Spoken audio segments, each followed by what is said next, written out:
वो पैसा गरीब मुसलमान के कल्याण के लिए करिए, तलाकशुदा महिलाओं के कल्याण के लिए करिए, जो अनाथ बच्चे हैं उसके कल्याण के लिए करिए मानिए। और ये करने की जगह बेरोजगार मुसलमान युवाओं के लिए स्किलिंग का काम करिए।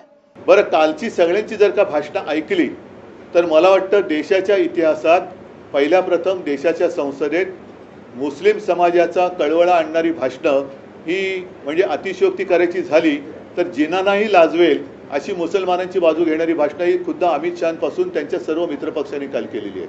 मग हे बिल नेमकं मुस्लिमांच्या विरोधात आहे का मुस्लिमांच्या बाजूने आहे? जर मुस्लिमांच्या बाजूने असेल तर त्याला विरोध करणारे आम्ही हे हिंदुत्व सोडणारे कसे?